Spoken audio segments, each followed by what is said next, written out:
안녕하세요. 22강입니다. 지금 우리는 페터 아이혀의 책 신학의 길리기, 이 책 제목 원제 한번 읽어보려고 합니다. 찾아볼게요. 원제목이 테올로기 이렇게 돼 있고, 부제로 eine Einführung in das Studium, 신학개론, 그렇게 부제가 되는데, 책 제목은 신학입니다. 신학 개론의 성격보다도 신학의 개념을 그 피다의 고유한 신학적 착성에 근거해서 설명하는 겁니다. 지금 우리 이 책 5장 합리화라고 하는 대목을 읽고 있습니다. 합리화가 뭐냐, 이 제목만 처음에 읽고 감이 잘 잡히지 않았습니다. 조금 들어가 보니까 알겠어요. 합리화란 복음, 이거죠. 다시 정리하겠습니다. 합리화라는 말 어디서 나온 거냐 하면, 왜 이 사람이 이걸 썼냐 하면, 복음을 합리화하는 게 신학이다, 그 얘기입니다. 신학은 곧 복음의 합리화다. 복음, 기독교 교리를 그들의 원초적인 하나님 경험을 다른 사람이 알아듣도록 합리적으로 설명하는 작업, 이게 신학이라고 하는 거죠. 거기에서 여러 교부들이 역할을 했는데, 지금 우리는 오리게네스를 따라가고 있습니다. 사람이 오리게네스를 높이 이렇게 평가하고 있습니다. 102쪽입니다. 본문 13 이렇게 되어 있습니다. 오리게네스의 책에서 인용한 글로 보입니다. 그리고 이 사람이 좀 설명도 하겠죠. 가보겠습니다. 인용 부호부터 시작합니다. 그리스도에 대해서 신앙을 고백하는 많은 사람들이 작은 일에 대해서뿐 아니라 크고 위대한 일, 즉 하나님, 주 예수 그리스도, 그리고 성령에 대해서, 삼위일체죠. 하나님, 예수 그리스도, 성령에 대해서, 그리고 그뿐만 아니라 피조물들, 즉 지배 권력과 거룩한 권세들에 대해서 일치된 견해를 가지고 있지 않으므로, 먼저 분명한 지침과 명백한 기준을 확정하고 그 다음에 다른 일들에 대해서 연구할 필요가 있는 것 같다. 영주들, 황제, 이런 사람들을 어떻게 보느냐 하는 게 그 지도자들 사이에서 다 각각이니까요. 기독교 교리죠. 그 영주와 황제만이 아니라 기독교 전반에 대한 것에 일치된 견해가 없으니 그걸 좀 근거를 마련해 보자고 하는 겁니다. 그게 이제 신학이죠. 조직 신학이죠. 특별히 그렇습니다. 근데 이러한 작업은 그 당시로 끝나는 게 아니라 지난 2000년 동안 계속됐고 앞으로도 계속될 겁니다. 왜냐하면 이 복음은 원래 근원적인 거로 남지만 그걸 합리화하는 작업은 시대에 따라서 다 새로워져야 되기 때문입니다. 많은 사람들이 그리스인과 야만인들에게 진리를 선포해야 한다고 주장했다. 그리스인과 야만인은 그리스 아닌 이방인들을 통칭하는 거죠. 근데 야만인들, 그 당시로 본다면, 프랑스 갈리아 지역에 있는 사람들이나 라인강 쪽에 있는 지금의 게르만 민족, 독일 그쪽들이 다 야만인들로 간주되었습니다. 네, 그들에게 또 이제 복음을 선포해야 되니까 어떤 일치된 관점이 필요하다고 하는 거죠. 그러나 우리는 이미 그리스도가 하나님의 아들이라는 믿음에 도달했고, 이건 절대 명제입니다. 하나님의 아들이라는 믿음에 도달했고, 절대 명제인데 그게 어떤 의미냐 하는 것에는 차이가 있는 거죠. 그에게서 진리를 배워야 한다고 확신하기 때문에, 즉 진리는 그에게 속해 있다고 보기 때문에 우리는 거짓된 견해의 기초에서 진리를 논중하려는 사람들에게서 진리를 찾는 일을 중지했다. 중지했단 말이에요. 더 나가지 않고 난 진리를 찾는 일을 치열하게 전개했다는 이렇게 표현될 거로 생각했는데 반대입니다. 다시 그 문장 읽겠습니다. 우리는 이미 그리스도가 하나님의 아들이라는 믿음에 도달했고, 여기까지 오케이. 그에게서 진리를 배워야 한다고 확신했기 때문에 여기까지도 오케이. 우리는 거짓된 견해의 기초에서 진리를 논중하려는 사람들에게서 진리를 찾는 일을 중지했다. 그들과 나오면 안 되니까, 대화가 안 되니까 포기했다 이거죠. 그리스도의 마음으로 생각하려고 하는 사람들도 많다. 그들 가운데 어떤 사람들은 이전의 가르침에서 벗어난다. 이단들이죠. 같이 그리스도교 안에 있다가 옆으로 흘러간 사람들입니다. 그러나 계승의 질서 안에서 사도들로부터 전성되어서 오늘까지도 교회 안에서 계속되는 교회의 선포는 보존된다. 그 중심은 딱 있는 거죠. 그러므로 교회와 사도의 전성으로부터 벗어나지 않는 것만을 진리로 믿을 수 있다.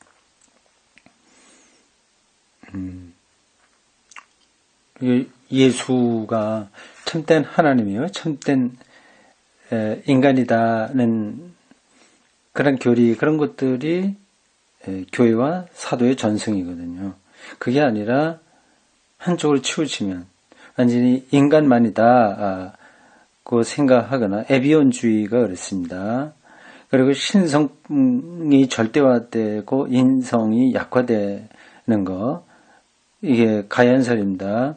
이런 것들은 벗어나는 거죠. 그러나 그리스도에 대한 믿음을 선포했던 거룩한 사도들은 몇 가지 일들에 대해서, 즉 그들이 필요로 하다고 생각했던 모든 일들에 대해서, 모든 신자들을 위해서, 신적 지식의 탐구에 게으른 사람들을 위해서도 매우 분명한 해명을 전해주었다. 그래서 다 전해주진 않았는데 사도들이 그 모든 것들을 다 말해주기는 힘든데요. 그러나 아주 중요한 거를 말했다는 거죠. 신약 성서 안에 있는 그 신앙의 내용들을 가리킵니다. 사도들은 그들의 명제를 위한 논거를 탐구하는 일을 탁월한 정신적 은사를 지닌 사람들, 특히 성령을 통해 말씀과 지혜와 지식의 은사를 받은 사람들에게 맡겼다. 고린도전서 12장 7절에서 8절. 아주 뛰어난 사람들이었습니다. 예수님 그게 참 신비한 거예요. 예수님의 지지자들이 되게 어부들 중심이었는데 그들이 어떻게 이렇게 사유하고 어떤 진리를 드러내는데 탁월한 능력을 발휘했는지가 신비합니다. 신기하죠. 그러나 다른 일들에 대해서는 그들은 그 일들이 있다는 것을 말했지만 그 일들의 본성과 유래에 대해서는 침묵했다. 그러니까 모든 걸 말하는 거 아니고 말하지 않은 것도 있다는 거죠. 어떤 정치적인 일도 경제, 정치, 그런 문화 이런 것들에 대해서는 별로 직접적으로 언급하지 않았습니다.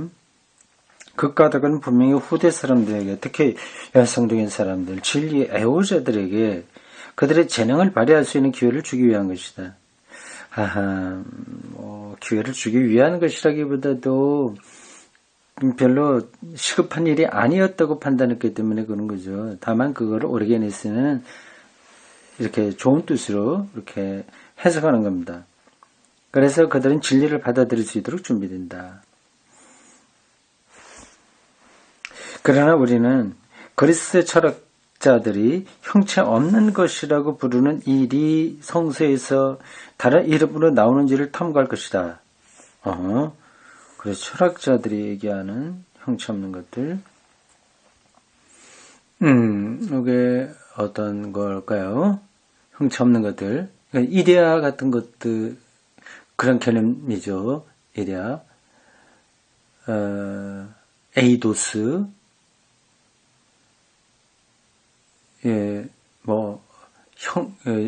진료하고 대비되는 형상, 이런 것들이요. 형체가 없는 거죠. 그가 성서에서 나오는 어떤 이름들하고 관계되냐 하는 것을 탐구하겠다고 하는 겁니다. 그러니까 이제 신학이 필요한 거죠. 하나님 자신에 대해서도 하나님을 어떻게 생각해야 하는지, 하나님의 신체적인 이제 특정한 형태를 지녔는지 또는 형체와는 다른 본성을 지녔는지를 탐구해야 한다. 왜냐하면 이런 것들은 우리의 선포에서는 밝혀지지 않기 때문이다. 그리스도와 성령에 대해서도, 그리고 모든 영혼과 모든 이성적인 자연에 대해서도 같은 것을 탐구해야 된다. 일단 오르게네스는 아주 학문적인 태도가 탄탄했습니다. 그 필요하다고 하는 거예요. 그냥 믿고 계시받는다 그게 아니라 따지어 본다는 거죠. 스스로 깨달아 얻으라. 호세아서 10장 12절이라고 하는 계명에 따라서 통일적이고 유기적인 전체를 파악하려면 전체를 파악하고 유기적이고요. 이러한 기본적인 요소들에서 출발해야 된다. 가장 기본적인 거예요. 인간이 뭐냐, 성령이 뭐냐, 하나님이 누구냐, 성수가 뭐냐, 이런 것들이죠. 이렇게 함으로써 세부적인 점에서 분명하고 설득력이 있는 논거를 가지고 진리를 탐구할 수 있다. 설득력 있는 논거.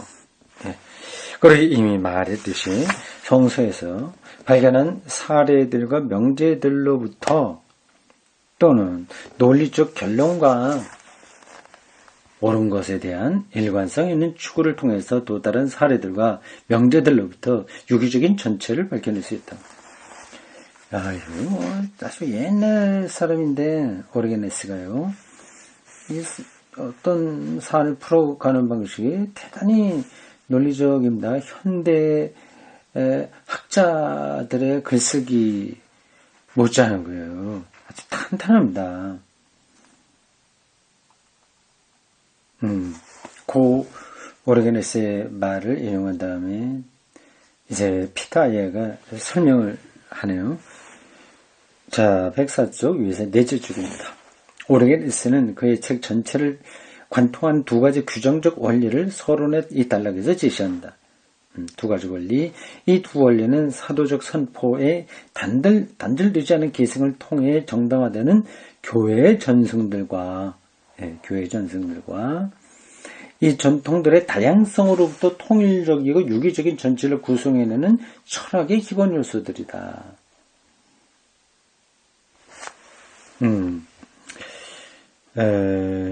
이 작업 참 조직신학의 장을 열었다고 보는 게 과언이 아닙니다.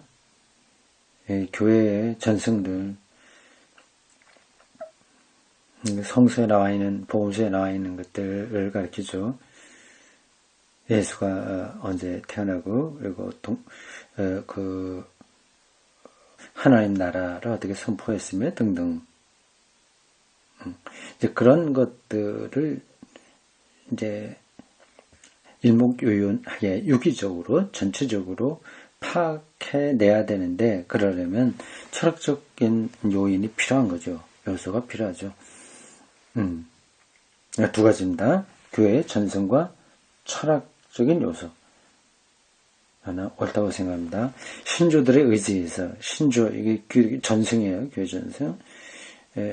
그리고 정신적 일자를 통해서 물질적 다수를 설명하려는 철학의 합리화와 체계화 의지에 이끌려 이 책의 첫 세 장들은 구성되었다.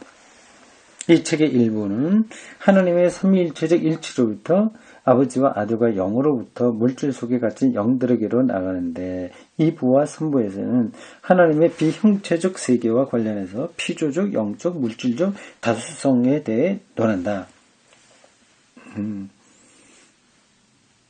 이런 게 철학적 접근인 거죠.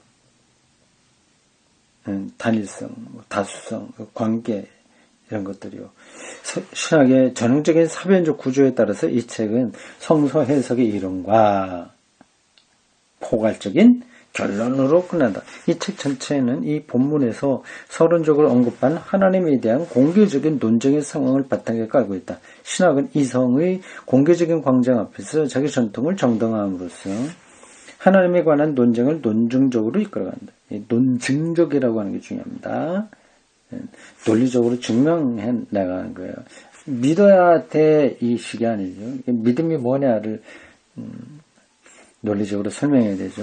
따라서 신학은 믿음 안에서 교회 공동체를 위한 교사일 뿐만 아니라 외부의 그리스도교 비판을 논박하는 호교론적이고 논증적인 도구가 있다. 이 교회 안에 있는 사람들은 믿어도 뭐 어느 정도 통하긴 하는데 믿으면 된다. 되는데 교회 밖에서는 믿음이 아니라 설득이거든요.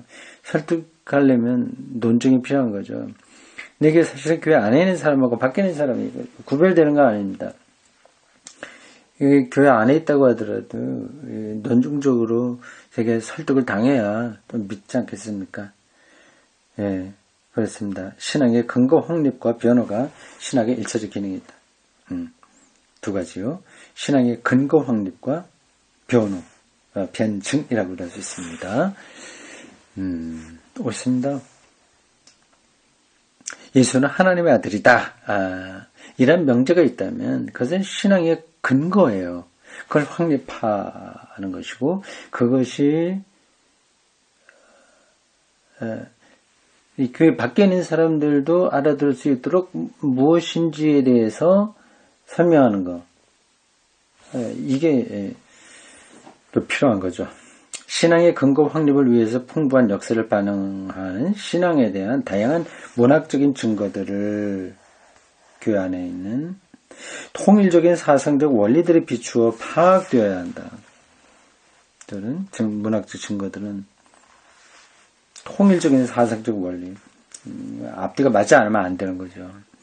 성서의 본문은 원리들에 의해 파악되고 정신화된다. 성서의 본문은 원리들에 의해 파악되고 정신화된다. 영적 신학적 의미가 본문의 역사적 의미와 구체적 역사적 주장을 삼킬 위험이 있다.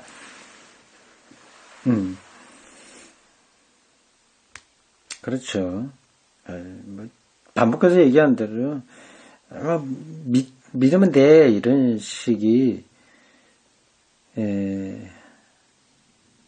논증적인 거를 무시해버릴 위험이 있는 거죠. 조직신학은 합리화를 통해서 성서의 증언들과 다양한 신조들을 탄력화한다.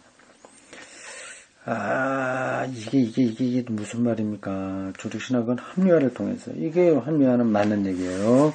복음을 교회 밖에 있는 사람들도 알아듣게끔 변증하는 거니까 합리화죠. 이걸 통해서 성서의 증언들과 다양한 신조들을 탄력화한다.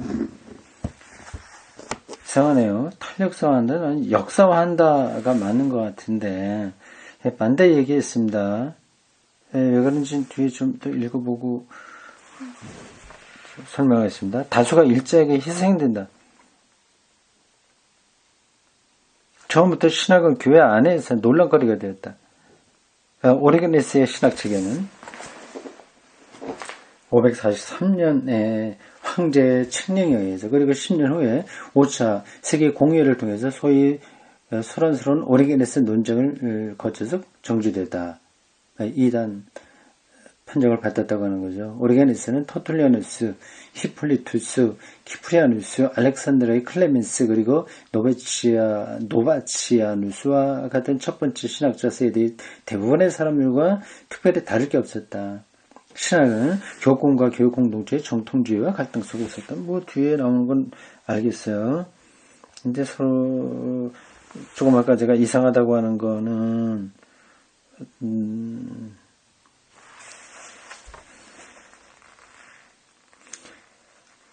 뒤에 있는 거를 근거해서 올 때 좀 다른 뜻 같습니다. 다시 보겠어요. 조직신학은 합리화를 통해서 성서의 증언들과 다양한 신조들을 탄력화한다. 이건 조직신학이 잘못된 거죠. 잘못된 이렇게 되는 거죠. 탈역사화라고 하는 건 그걸 초월해 있다는 거 아니겠습니까? 역사와 상관없이 뭐 교회 전통을 무조건 절대적으로 얘기하게 나가는 그건데요. 이게 지금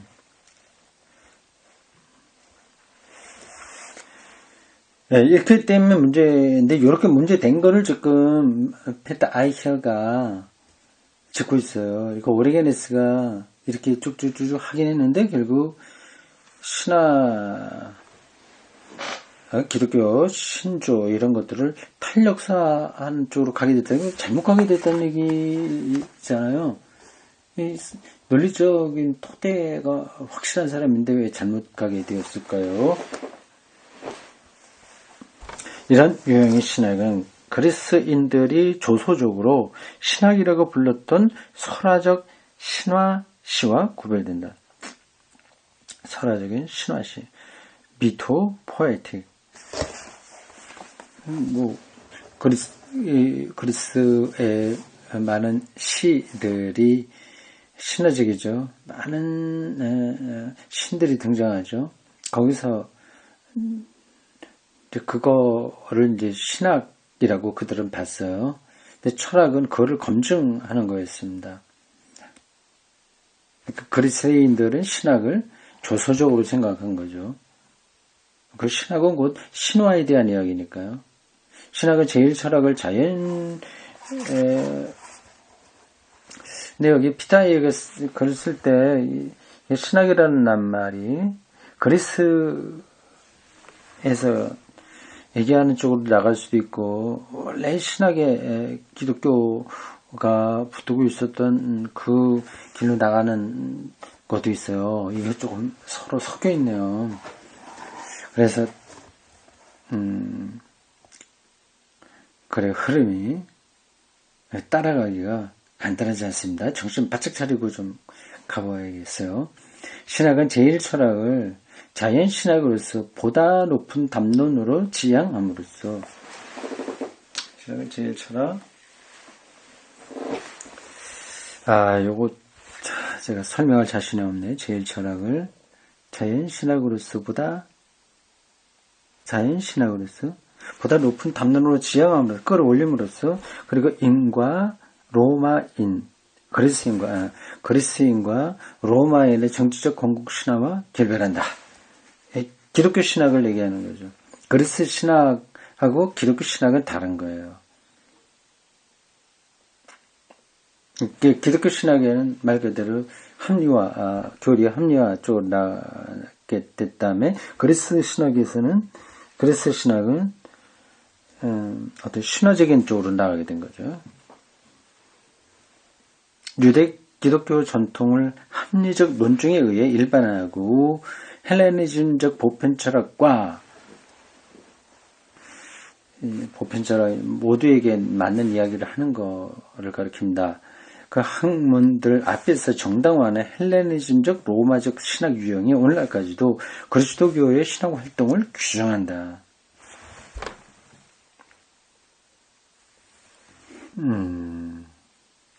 다시 고문장 보겠습니다. 유대 그리스도교 전통은 유대 전통이고 그리스도교 전통인데, 전통을 합리적 논증에 의해서 일반화하고 헬레니즘적 보편철학과 그 학문들 앞에서 정당화하는 헬레니즘 로마적 신학 유형이 오늘까지도 그리스도교의 신학 활동을 규정한다.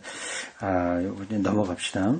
자기 전통 종교를 내적으로 체계할 뿐만 아니라 이 전통을 당대에 해결되지 않은 문제들에 대한 대답으로 철학과 학문의 확증된 진리로 증명하려는 끊임없는 시도들이 이런 신학 유형의 특징이다. 처음에 말했던 플라톤의 신학 유형을 고려하면서 이 점을 가장 위대한 라틴 신학자 아우구스티누스의 본문에서 확인할 수 있다. 이 본문에서 아우구스티누스는 그리스도교 전통의 중심으로 축된 내용, 하나님과 인간의 중보자로서의 그리스도를 비그리스도교 철학의 확인된 진리로서, 그 진리에 상하는 대답으로서, 그리고 참된 철학으로서 소개한다. 위에 그 제일 철학이라고 하는 거는 자기 자신을 그렇게 부르는 거죠. 신학이, 그 신학을, 기독교가 신학을 가리켜서 제일 철학이다, 이렇게 불렀다는 겁니다. 이제 좀 생각이 나네요. 요 문장을 읽으니까 그렇습니다. 비그리스도교 신학의 확인된 진리로서 그 진리에 상응하는 대답으로서 그리고 참된 철학으로 소개한다. 이 참된 철학이라고 하는 게 바로 제일 철학이라고 하는 말 같은 겁니다. 그리스도교 신학에서 예수 그리스도는 모든 진리의 진리로서 하나님이라 불리는 분을 위한 인간적 추구와 투쟁의 성취다. 모든 진리의 진리로서 참된 거죠. 참된 것 중에 참된 것으로서 하나님이라고 불리는 분을 위한 인간적 추구와 투쟁의 성취다. 표현이 참 멋있습니다. 근데 까딱하면 이게 공허한 소리를 들릴 수 있죠. 네, 예수 그리스도가 그냥 뭐 당연하게 이렇게 우리 앞에 진리로 드러나는 분이 아니라 하나님을 해명하는 데에서 우리 인간이 치열하게 투쟁하는 그것의 성취다. 그러니까 하나님을 인간이 설명하는데 가장이 아니라 절대적인 근거다. 그렇게 보면 되죠. 그리스도가 바로 그렇다고 하는 겁니다. 다음에 두 본문들은 하나님의 도성 아우시드누스의 책입니다. 데 키우타테 데이는 하나님의 도성 에서 인용한 것이다. 첫째 본문에서는 그리스도교 신학이 헬레니즘적 신학 유형에서 분리된다. 그런가요? 이렇게 생각을 우리가 다 따라가기 힘들다. 뭐 분리되는 게 어떻게 되는 건지. 둘째 본문에서는 그리스도교 전통의 철학적 본문 이해에 기초해서 그리스도교 신학의 우위성이 밝혀진다. 오리게네스의 경우보다도 이 첫 번째 그리스도교 역사 신학에서 성서 전통의 합리적 내용이 그리스 로마적 역사 해석의 내용과 강력히 충돌한다. 그렇군요. 오리게네스는 조금 더 신학의 보편성, 그건 결국 철학적으로 많이 기울어졌다면 아우구스티누스는 그렇지 않죠. 성서적 전통 더 강하죠.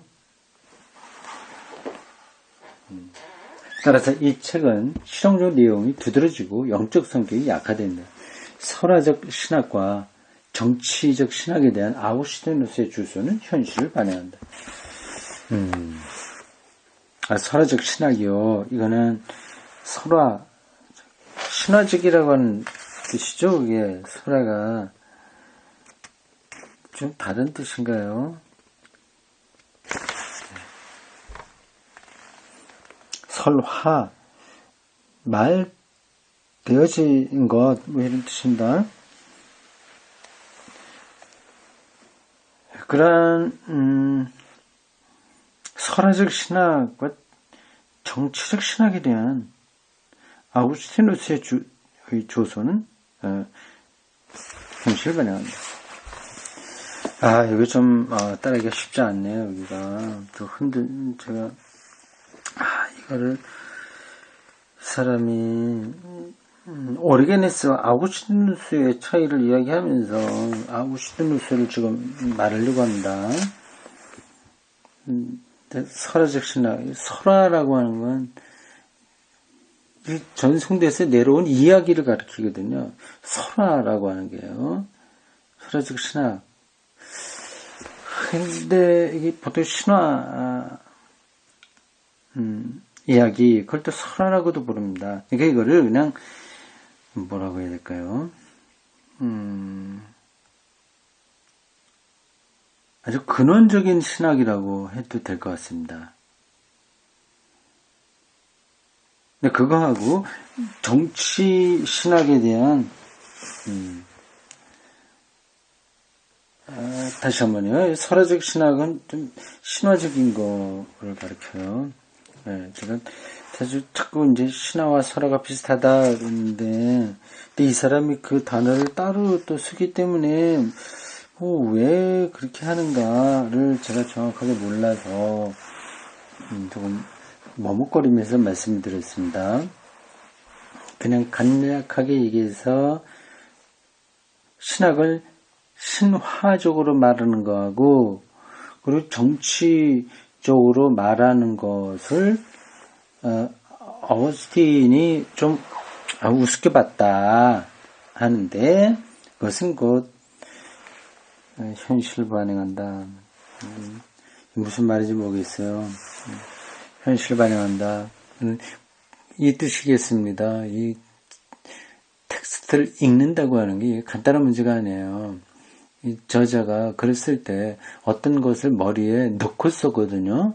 근데 그게 말로 다 표현되지 않고요. 그걸 다 또 하다 보면은 너무 방대해집니다. 쓸데없는 말들이 많이 들어갑니다. 그래서 압축적으로 진술할 수밖에 없습니다. 그걸 얼마나 더 풀어내냐, 풀어내지 않냐 하는 것은 그건 저자의 글쓰기 방식이기도 하고 그 경우에 따라서 또 좀 다릅니다. 더 풀어야 될 때도 있고 그렇지 않을 때도 있어요. 그러니까 설교 시간에는 그런 걸 다 풀어낼 수가 없습니다. 압축적이죠. 이제 시간이 넉넉한 강의 이런 데서는 충분하게 풀어야 학생들이 이해할 수 있습니다. 이 조선의 현실을 반영한다고 하는 말은 제가 보기에 그 아우구스티누스가 살았던 시대에 그 현실에서 말할 때 이러한 설화적 신학과 정치 신학이 좀 우습게 보인다. 그렇게 생각이 됩니다. 여기까지 하겠습니다.